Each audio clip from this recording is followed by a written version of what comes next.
Good evening, ladies and gentlemen. It's about 11 o'clock p.m. Thursday night here, and I had a lot of thoughts going through my mind today. And instead of me writing them down, I wanted to share them on a video and talk about my beautiful life. I want to go into a fair bit of detail and just tell you how I've become who I am, what I've encountered, and this beautiful life I live, and how it's affected me today. I grew up in a fairly religious home. Grew up with my parents, my brother, that's 11 months older than me, my sister, that's 3 years younger than me. I was the middle child. I love life. But I want to share about what we as a family endured. And I want to share with you about what has really motivated me to be a better individual. My father was an extremely abusive man, verbally, sexually abused my sister. Severe mental abuse to my family, including me. Severe damaging abuse, physical abuse, where I saw my father beat my brother over the head with a board.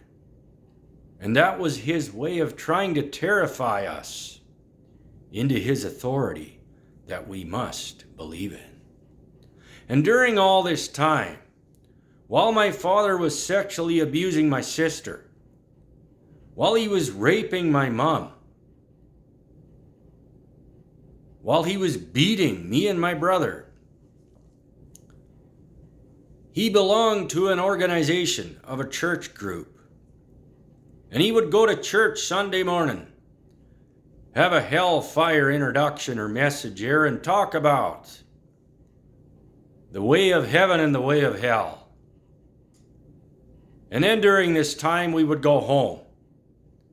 And this horrific abuse cycle would all start all over again. And unfortunately, this is how we grew up.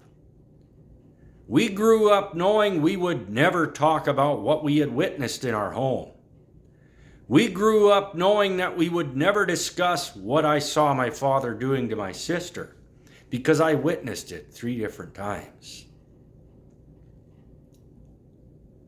I saw times where we would come home from school. We would hear my mom screaming, and my dad would be sexually assaulting her right on the floor of our house. And it was painful for my mom, mentally, physically, and every type of pain imaginable. And my father would always tell us, "I'm the authority of the home. You listen to my word." And that is how we grew up. We didn't know any different. We didn't change the way we lived our life or thought, because my dad always threatened us if we would ever contact the law enforcement, or we would contact the church group or the minister of the church at that time, our lives would be in jeopardy. And you know what is so sad today?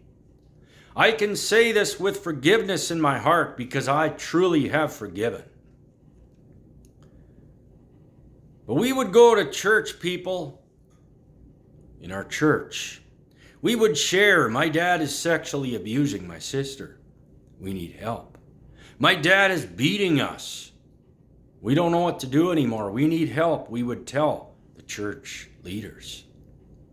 And they would all say, "We don't have time to deal with this.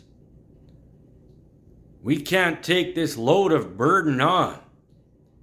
And unfortunately, this is where the church I attended, they did not have any type of training, or they had absolutely no clue at that time what to do, or how to help somebody that's been physically, mentally scarred from sexual abuse, from physical abuse, from abuse that would never leave their mind, because of horror stories that perpetrated their mind every single day and night. But this is how we thought life was supposed to be. So many different times, my father would go to bed. My brother, my sister, my mom, and I still remember that couch we would sit on. We would hold each other. We would hug. And we would all sit there and cry. Because we didn't know what to do anymore. It was quite frequent where the RCMP would come onto our yard because somebody, or me as a son, would report my father for things that were happening. And the RCMP knew my family. They knew that my dad was an abusive man. And we continued to live life thinking everything was normal. We continued to go to church every Sunday, put on a false front. We continued to live a lie because people would ask us, "How are you guys truly doing?" We would say we're doing absolutely phenomenal. You know why we would say that? Because we were under a horrific authority of my father. That if we didn't say what he wanted us to say, he always said our lives would be in jeopardy. And my dad continued to do this till I was 18 years old. But I want to share with you what has transpired since then. I want to share the beauty of life that has given me opportunities now that I wish could have happened back then. 2004, my parents divorced, and that was the best day of our lives because we didn't have to deal with that abuse anymore. We knew my father was out of the picture, and we were blessed. I moved to Saskatchewan. My brother and sister moved to BC. My mom lived at that current location until she finally had a nervous breakdown because of the horrific traumatic events that she had experienced by my father. And what she witnessed my father doing to us was more than she could take. During this time, us children had moved to different locations because we were wondering what is going to happen now after the divorce. That's when I believe my life changed for the better. December 8th, 2004, at about 11 p.m., I had a snowmobile accident and it paralyzed me from the waist down. I've been a full-time wheelchair user ever since. And I want to say with you all today and share with you that the life I live now is the most unbelievable, the most phenomenal life I could have ever imagined. I have compassion, I have empathy for people now. I see what the abuse did to me and my family. I see what the authority of my father did. I see what the authority of the church did, making us believe that we had to live a certain way to be saved. We had to do certain things to meet God someday. We had to produce works in our life to be saved. And that is where that really began to to work something in my own heart. After my accident, I made some phenomenal friends. We had some amazing discussions. And the most beautiful thing that I can honestly say happened was this. That minister that we would often go to when we were young and tell him that there was terrible things going on in our home. I phoned him up one day because back then he always said he was busy. He didn't have time for our family. But anyways, I phoned him up and I said, we must have a chat. And this is where the healing process of forgiveness with him and the church started for me. I arrived at his property one night. I had a heavy burden on my heart because I knew that if he would have stopped this abuse cycle, the RCMP would have intervened and charged my father back then. But he didn't want nothing to do with it. So anyways, I get to this location of this minister's house. I get out. And this is where the beauty starts. I made eye contact with him. I was a little nervous at first. I began to wonder, maybe I shouldn't have done this. But anyways, I got out. I went into the house. And I said, I just had a prayer. And the Lord has given me direction and given me words to speak tonight, I told him. And I told him this is what we're going to talk about. I said, remember all those times we would come to you? We would cry, we would share our hearts. We would tremble in fear, we were sweating with pain and anguish because we didn't know what to do. And the first thing he said, with tears rolling down his eyes, he said, Scott, there have been so many nights I have not slept. Because I've thought about what I should have done, what I could have done, and what should have happened to your father. He was in agony all those years that I hated him. I don't like using the word hate, but I believe I hated that man. I embraced him. I grabbed him and I said, I want to hug you. And we sat there and cried. And I told him that I hated you for 20 years.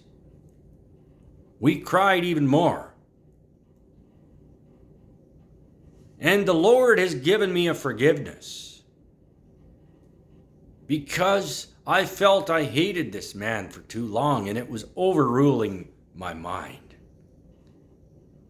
We have a beautiful relationship today. But what I should mention is 4 years ago, my sister is very close to my brother and I. And I witnessed a lot of sexual abuse in my home. I witnessed my sister being sexually abused by the man I called my father. I witnessed one time my brother got beat over the head so hard that he was knocked unconscious, and my father laughed. And at that time, I wasn't in my wheelchair then. So I was an able-bodied, agile guy. I would always be the motivation to stop this abuse. I was always the middleman to try to stop it. But this is where this beautiful life continues. My sister had gone through some severe counseling because she felt she needed to get over this because it was overtaking her mind, this sexual abuse from my father. She cried many hours, shared, and one day I prayed, and it was brought to light that I should go to my sister and just ask her if she would mind if we would bring this to the authorities. Because we were never allowed to do it when we were growing up. Go to the authorities because my father always threatened us. Our lives would be in jeopardy. Oh, today we hugged. My brother, sister, and I hugged each other, and we cried for a long time. Then we brought it to the authorities, our local detachment. It had to be forwarded all to the community where we currently lived. My dad now is being charged with 12 counts of aggravated sexual assault. Oh, today, I'm just so blessed and enthused about my beautiful life. I don't wish abuse on anyone because it is horrific. I'm a strong-minded individual,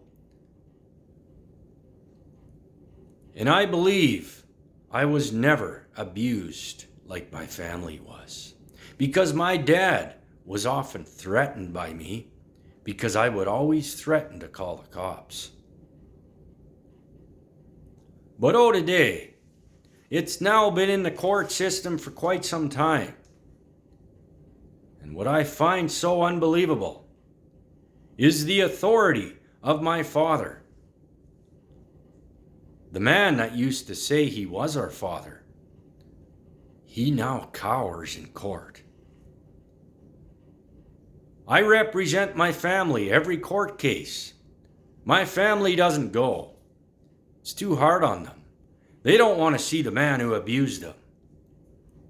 But today, I go for representation of peace and love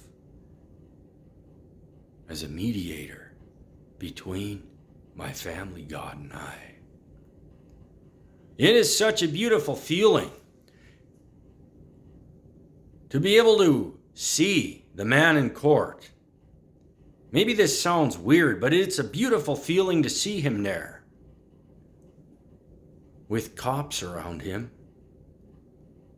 And the authority that he used to push on us, he no longer has, because the authority overpowers him by the cops. And today, I have learned so much throughout my life. I'm not saying I don't have bad days, but I have chosen to live with integrity. I have chosen to break that chain that my father abused my sister and my family so badly.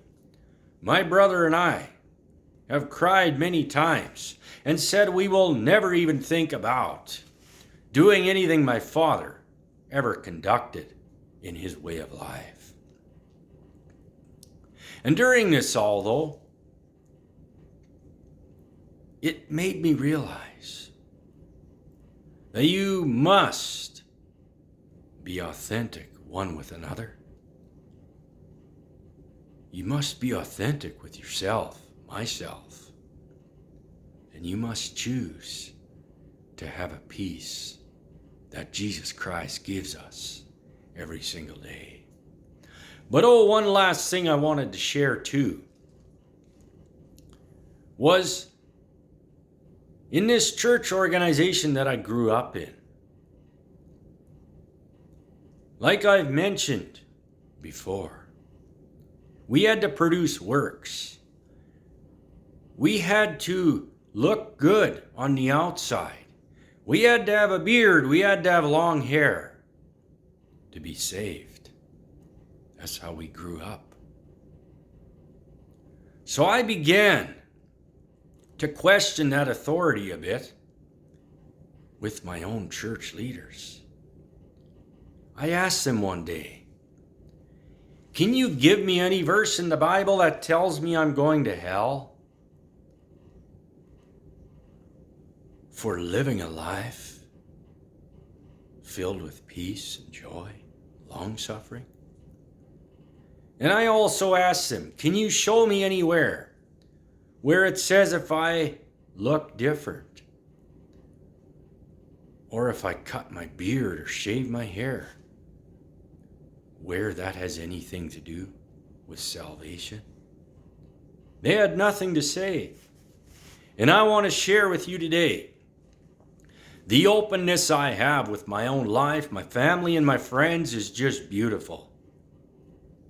I have a quality of life that I now live, a quantity of determination to overcome hard times in my life, everyone's life. And today, I am so brutally inspired to say, I work as an auctioneer. I love my career with a passion. I also do motivational speaking. I speak at high schools. I've spoken at different churches. I've spoken at different community events. And I talk about